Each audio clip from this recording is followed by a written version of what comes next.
The final Season 3 releases in less than 14 days from this video upload, and a question I'll answer for you is why you'll be playing the finals in Season 3. If you're watching this video, you've likely played already during Season 1 and maybe even stopped playing during that time. Let's talk about my personal review of Season 2 and even then what we can expect in Season 3. I think we can all agree that the theme this season was just insane. They really smashed the whole retro wave style, mixing in with the finals universe, and I also believe that the music was just perfect, so obviously I give Embark the highest marks for how they presented it. The cosmetics in the battle path were pretty much worth their value if, you enjoy those kind of goofy skins, but I also like that they did, try and include a nice variety for those who kind of like the serious styles as well. Another thing which I don't think I've ever seen a developer do is actually the fact that Embark extended the battle pass for users for free. Many times throughout the season, I've heard players mention that they would like to be able to, do things that are pretty simple, like save their outfits, which I actually think would be a great addition. This is something that I did actually mention previously, where you could essentially make your own kind of, contestant profile, and then basically that would enable you to actually be able to host your own details about yourself as a player, right? It's personalization. You could show things such as maybe your favorite skin, your best highlight statistics, maybe some achievements you unlocked, and then obviously outfits within that. I don't think these would actually come as early as Season 3, but again, it's something to platform in a community hub that I previously mentioned, where even, for example, you could, add players after searching for them based on some tags, for example. Maybe if you're a medium main and you mainly do, healing, you're a support, you could put like medium support and you play ranked, or you could say, medium casual, for example, just small things like that. The new map, Horizon, was a great addition to the game and is very enjoyable to play, especially with Power Shift. I would like to quickly add in that some of my friends playing the map for the first time did actually get pretty confused on, what was actually happening. So I would say that it's helpful to Embark, to maybe release some kind of map artwork style for users. I've obviously noticed that myself and some other members in the community have made them on their own. Or maybe they could even have some just some map preview stuff in the arena themselves, right? Just to kind of help with that initial understanding. I know some people did see Horizon as being quite lazy, in terms of graphics, but I really don't think that that was the intention of Embark trying to slack off. As we know now in hindsight, right, near the end of Season 2, this map is actually directly correlated to the events in the lore, and if I could guess, they've likely got something in plan for this to evolve over time. However, I will say that the theme this season did kind of feel like it was taking away from, the original feeling or reason why we fell in love with the finals in the first place, right? And that was the feeling of a game show. The finals right now doesn't really feel like I'm a contestant in a game show lore-wise. They've kind of lost that identity, personally. I understand that obviously this might just be a one-season thing, so if Embark's watching and they're like, it's only for one season, that's fine.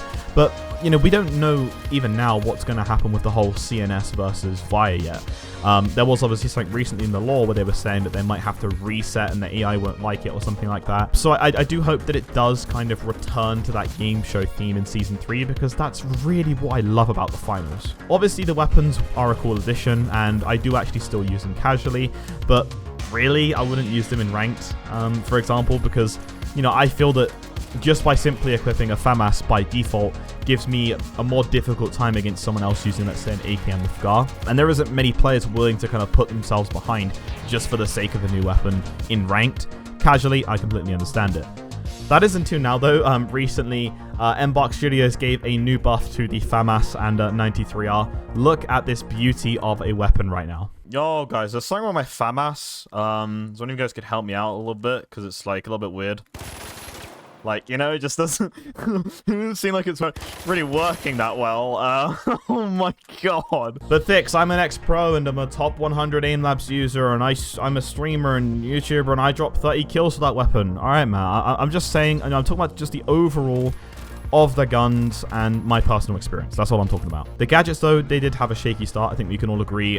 For example, the Reshaper wasn't really used that much, as you kind of had to commit a lot of your health to be able to actually do anything with it. But the range buff that it did have a month or so back does bits more, more in terms of those casual modes like Power Shift, which was a battle of the APS sometimes until they completely obliterated the APS. And also the dematerializer as well for gadget wise is also a nice addition to be able to do those quick steals under the cash out, for example. Just very quickly, speaking of gadgets whilst I'm here, I think that a lot of the times Embark do have the right intention of when they make adjustments to gadgets, but it's the execution of the changes to those gadgets which they really overextend on, and I just really don't understand. You know, for example, the stun gun, I think that we can all obviously agree that, you know, going back a little bit, there could have been some leeway for adjustments there to the stun gun. But, you know, taking away the stun gun, stopping, you know, for example, players using their specializations is a bit too much in my opinion. Even I don't really like being stunned that much, but I don't mind losing my specializations to someone that hits a stun gun. I just think it's a bit too much. And obviously recently with the APS, right, I think we can all agree, you know, the idea of the APS nerf was okay, but the actual execution of the amount, 40% health I think it was per grenade hit, it's just a bit too much, Embark. I don't really understand. Maybe you do this on purpose so then you can, you know, over nerf it to then bring it back in line. Maybe it's like some strategy or something. But yeah, personally right now I think the APS is pretty damn over nerfed in my opinion. Oh yeah, also as well, before I forget, I was actually starting to use the anti-gravity grenade in my heavy build. When I was solo queuing, I made a video on that. As you know, the anti-gravity grenade gives you a lot of options. It gives you the ability to move enemy statues and cash outs as well, you know, paired with the goo gun.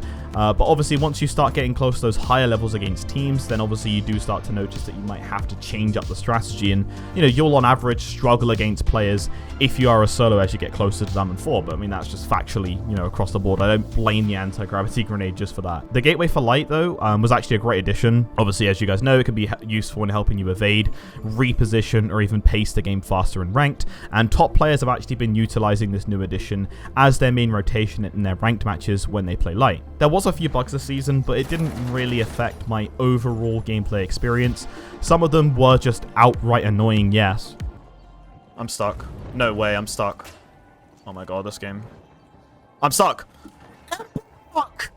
What is this game, bro? I'm stuck! I'm stuck! I can't do anything! I'm done with this game, bro. I'm quitting. But there is still some bugs for users that's, you know, active in the game currently, which I see a lot of you guys mention to me in the comments. One of them is the healing beam bug, right? I don't know if Embark, if anyone at Embark's watching this, but for some reason the healing beam doesn't actually allow you to use it on players that are low when you have the healing beam in your hands. But apart from that, you know, Embark have done a pretty good job, I think we can all agree, this season in keeping the game as bug-free as they could. You know, maybe there was a few hiccups in there, okay, I understand that, but, you know, they've always eventually managed to fix them, especially with the Xbox voice chat one recently as well, so I can't really fault them. Thanks to the terminal attack game mode, I actually managed to bring my friends to this game for the first time. Finally, just some reference, they mostly came from Counter-Strike. In Season 1, they wasn't really interested in playing the game, as, you know, the whole cash-out game mode to them was just confusing for them, and Power Shift to them just didn't really look, you know, like competitive. It doesn't scratch that itch for them. But funnily enough though, since they got on board with the finals, they're actually kind of enjoying that, you know, learning phase that takes place, mainly in Power Shift, funnily enough, which is actually quite interesting. I will say Terminal Attack kind of felt like a shot in the dark for Embark, and honestly, I had no idea what the public reaction would be with, you know, the game mode releasing. I mean, you know, what does Embark have to do with making a very strict, you know, template tactical shooter mode, right? It's been something that is so template for many, many years, and it's very bad. If you get it wrong, it's over, right, for that mode.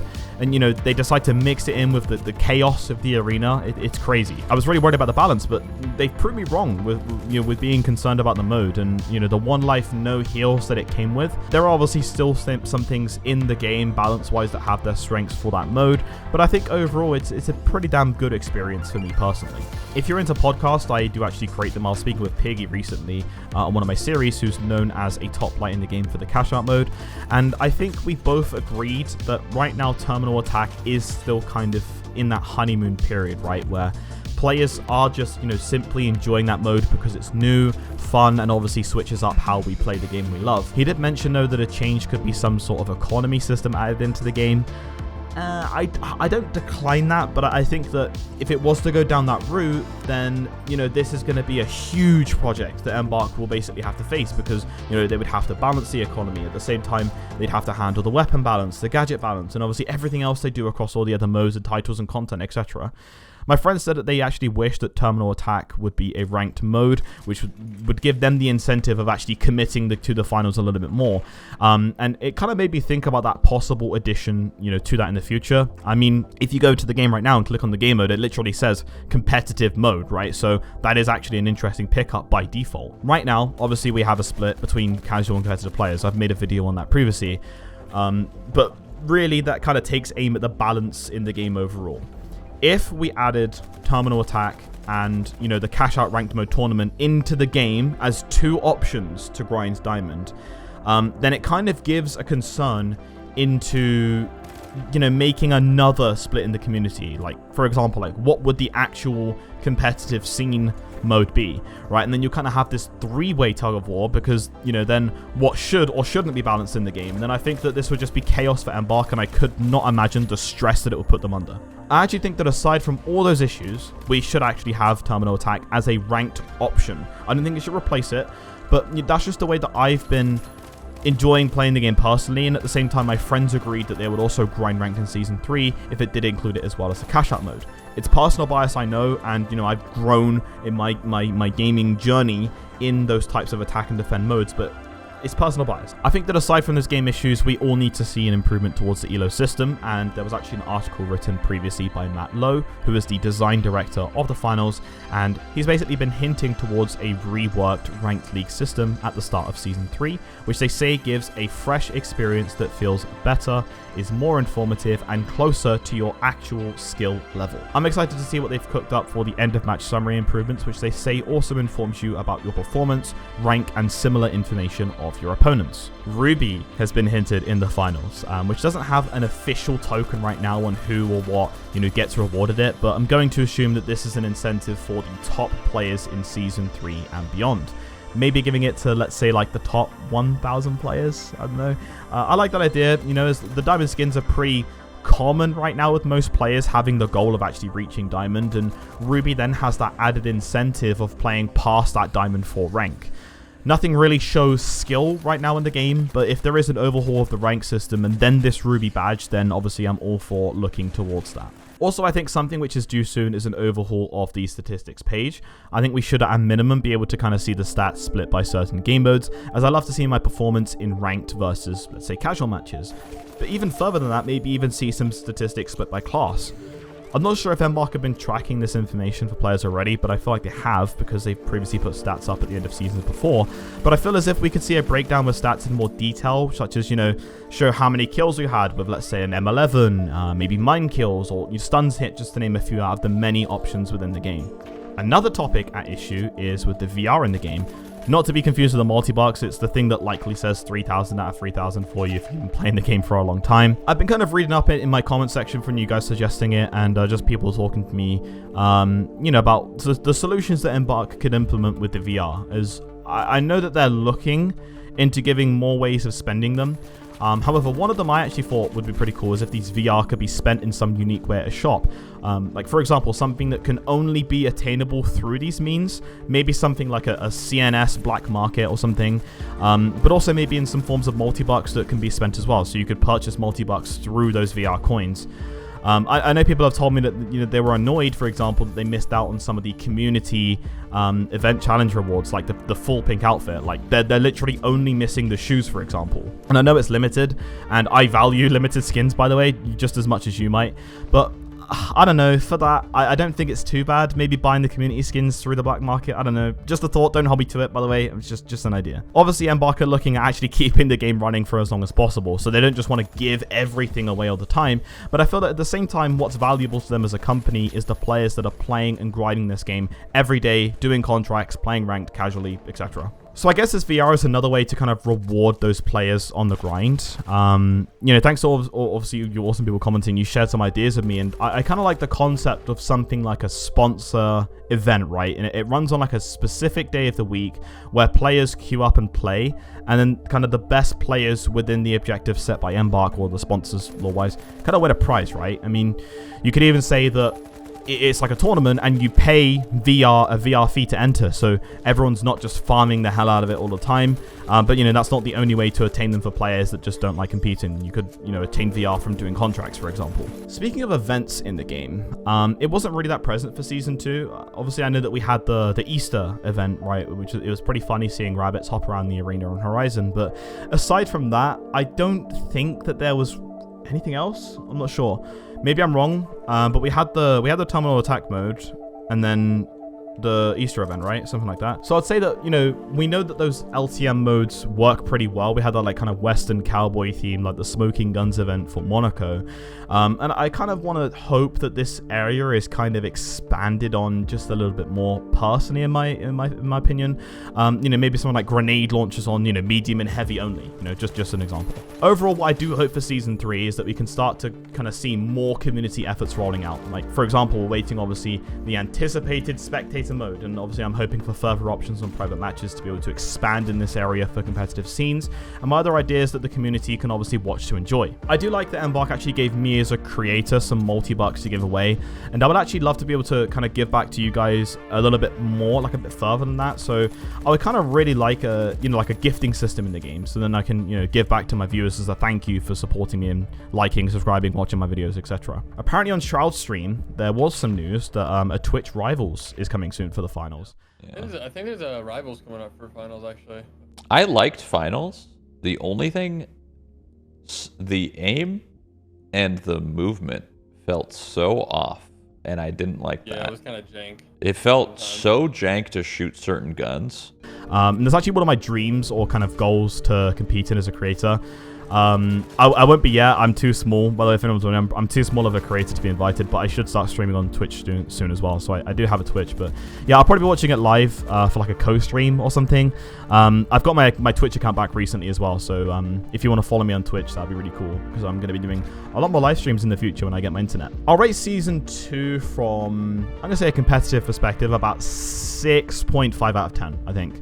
Again, the reason for that, the improvements to private matches so players can at least scrim at a minimum. Obviously, as well, they can play tournaments, but I just love to see more advancements to the tech in this area by, again, allowing us a spectator mode, maybe swap teams, and maybe like custom loadout options as well.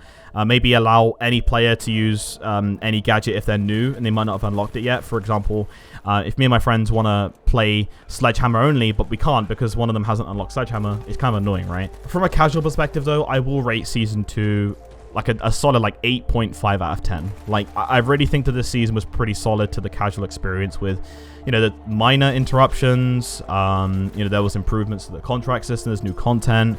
Overall, like, let's be real, this is a fun game to pass the time on.